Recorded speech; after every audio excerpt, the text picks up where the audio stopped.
got so much more.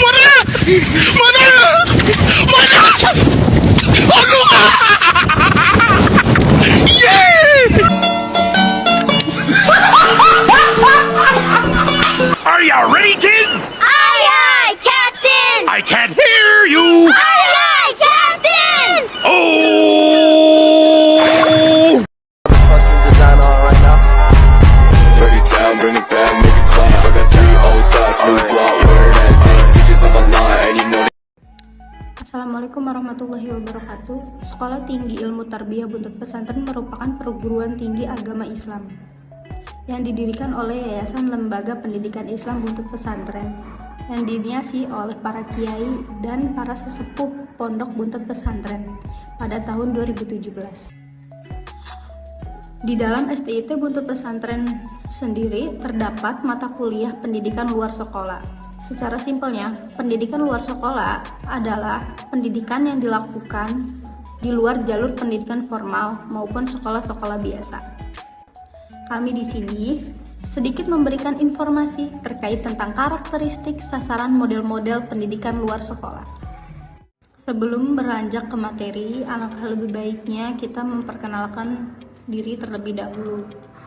Saya Nurul Hikmah dari Prodi MPI Manajemen Pendidikan Islam semester 5. Saya Ahmad Jawaluddin dari kelompok 3 yang akan mempresentasikan makalah yang berjudul Karakteristik Sasaran Model-model Program Pendidikan Luar Sekolah. Di sini saya akan menjelaskan tentang karakteristik. Karakteristik berasal dari kata karakter yang diberi imbuhan istik. Karakter Inggris karakter berasal dari bahasa Yunani yaitu karaktion yang berarti to efraid. To efraid bisa diartikan dengan mengukir, melukis, memahat atau menggoreskan. Sedangkan dalam Kamus Besar Bahasa Indonesia, karakter diartikan dengan sifat-sifat kejiwaan, akhlak atau budi pekerti yang membedakan seseorang dengan yang lainnya. Sementara dalam Kamus Sosiologi, karakter diartikan dengan sebagai ciri khusus dari struktur dasar kepribadian seseorang. Yang ada di sini, karakteristik juga bisa disebut dengan sifat atau ciri atau kekhususan atau kecirian. Jadi dapat disimpulkan bahwa karakteristik adalah sesuatu yang berbeda dengan satu hal dengan yang lainnya. Atau juga bisa disebut dengan menggambarkan sesuatu. Bisa kita contohkan dari fisik, agama, suku, ras, pengetahuan, kepercayaan. Lebih spesifiknya lagi misalnya fisik. Fisik itu bisa dikatakan seseorang si A itu memiliki fisik yang tinggi. Jadi karakteristik dari si A tersebut adalah tinggi badannya. Nah, di sebelah kanan saya ini ada penjelasan tentang manajemen pendidikan. Manajemen pendidikan merujuk pada serangkai kegiatan yang terkait dengan perencanaan, perorganisasian, pengarahan, dan pengendalian sumber daya pendidikan untuk mencapai tujuan yang telah ditetapkan. Konsep manajemen pendidikan melibatkan pemikiran yang strategis dan pemikiran yang praktis dalam pengelolaan institusi pendidikan. Dalam konteks ini, manajemen pendidikan bukan hanya tentang administrasi rutin atau pengelolaan anggaran, tetapi juga melibatkan pengambilan keputusan yang bijaksana dan implementasi strategi yang relevan. Seperti yang dikatakan oleh Steve Jobs, pendiri Apple, pendidikan adalah seni dalam mengubah dunia dan manajemen pendidikan adalah seni dalam mengubah pendidikan. Manajemen pendidikan adalah kegiatan POAC yang ada di dalam sekolah. Ruang lingkup manajemen pendidikan tersendiri itu ada rencana program sekolah. Jadi bagaimana rencana program sekolah tersebut? Itu udah termasuk dari kategori manajemen pendidikan.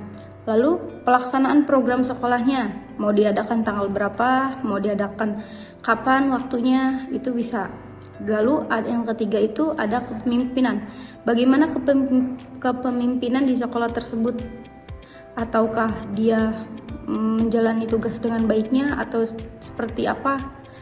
Lalu ada pengawas atau evaluasi. Pengawas atau evaluasi biasanya sering diadakan di sekolah karena untuk melihat bagaimana program dari sekolah tersebut itu seperti apa. Lalu ada sistem informasi manajemen. Sistem informasi manajemen itu di dalamnya ada informasi-informasi terkait tentang manajemen pendidikannya. Selanjutnya saya akan menjelaskan tentang pendidikan luar sekolah yang ada di sebelah kiri saya. PLS sebenarnya sudah ada sebelum pendidikan formal lahir. Pendidikan luar sekolah sesungguhnya bukan merupakan hal yang baru dalam kehidupan manusia. Pendidikan luar sekolah berjalan sesuai dengan peradaban manusia yang diwujudkan melalui berbagai kegiatan manusia untuk memenuhi kebutuhan hidupnya. Dalam pelaksanaan, masyarakat melakukan upacara-upacara tradisional, keagamaan, kebudayaan, dan kegiatan belajar mengajar dalam bentuk magang oleh orang tuanya kepada anaknya atau orang yang sudah tahu kepada orang yang ingin tahu secara tradisional. Menurut Anggraini 2017. Seperti yang sudah dijelaskan bahwa pendidikan luar sekolah itu kegiatan non formal yang dilakukan di luar sekolah. Jadi biasanya itu dilakukan untuk meningkatkan belajar siswa atau murid biar pengetahuannya lebih luas lagi. Contohnya itu seperti bimbel, ngaji, pengajian, les khusus atau pelatihan-pelatihan. Karena apa? Biasanya di sekolah itu kita hanya terpatok dengan waktu kan.